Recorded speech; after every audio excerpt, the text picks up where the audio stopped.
Hello there again, my name is Christina and I am going to be sharing with you a few activities you can do at home or on the go with your child to encourage speech and language development. Hearing is an adventure and you as a parent play a vital role in your child's exposure to language.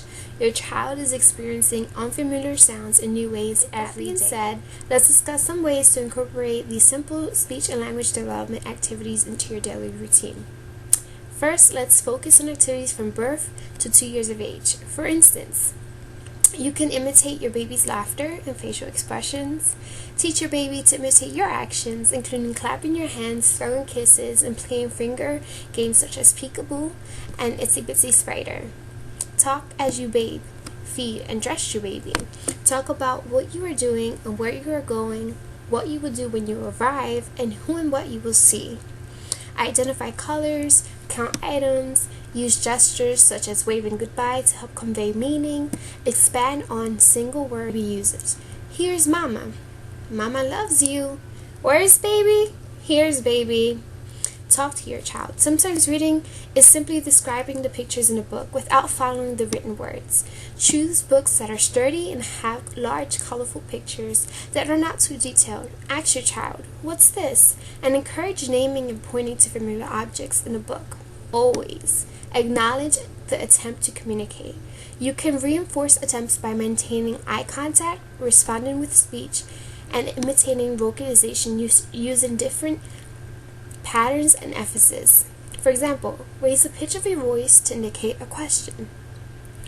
Now, activities for your child who is between the ages 2 and 4, which is typically the age where your child begins engaging in conversations. Use good speech that is clear and simple for your child to model. Repeat what your child says, indicating that you understand. Build and expand on what was said. Want juice? I have juice. I have apple juice. Do you want apple juice?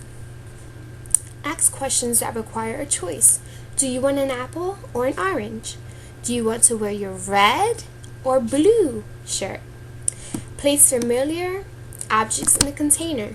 So find a bunch of common objects and just have your child remove the object and tell you what it is called and how to use it. This is my ball. I bounce it. I play with it. Also, a great way is just use photographs of familiar people and places and retell what happened or make a new story. If your child is between the ages 4 and 6, acknowledge, encourage, and praise all attempts to speak. Show that you understand the word or phrase by fulfilling the request. So pause after speaking. This is imperative. Wait time is great. So this gives your child a chance to continue the conversation.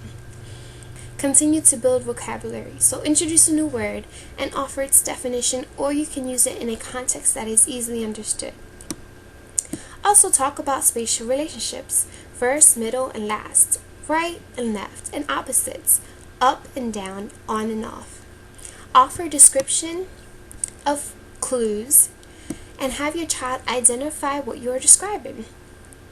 So we use it to sweep the floor, a room. It is cold, sweet, and good for dessert. I like strawberry for ice cream. Most important, play games with your child, such as house. Exchange roles in the family with your pretending to be child. Talk about the different rooms and furnishings in a house. The television can also serve as a valuable tool. Talk about what the child is watching. Have him or her guess what may happen next. Talk about what has happened in the story. Act out a scene together and make up a different ending. Lastly, take advantage of daily activities. For example, while in the kitchen, encourage your child to name the utensils needed. Discuss the few foods in the menu, their color, texture, and taste. Where does the food come from? Which foods do you like? Which do you dislike? Who will clean up? Emphasize the use of prepositions by asking him or her to put the napkin on the table, in your lap, or under the spoon. Identify who the napkin belongs to. So for example, it is my napkin. It is daddy's. And while shopping for groceries, discuss what you will buy, how many you will need, and what you will make. Discuss the size, large or small, shape, long, round, and square, and weight. Is it light? Is it heavy? That about wraps up my short clip on how to incorporate speech and language development into your daily routine. I hope these tips are helpful, and I thank you for taking the time to watch this ParentTube video.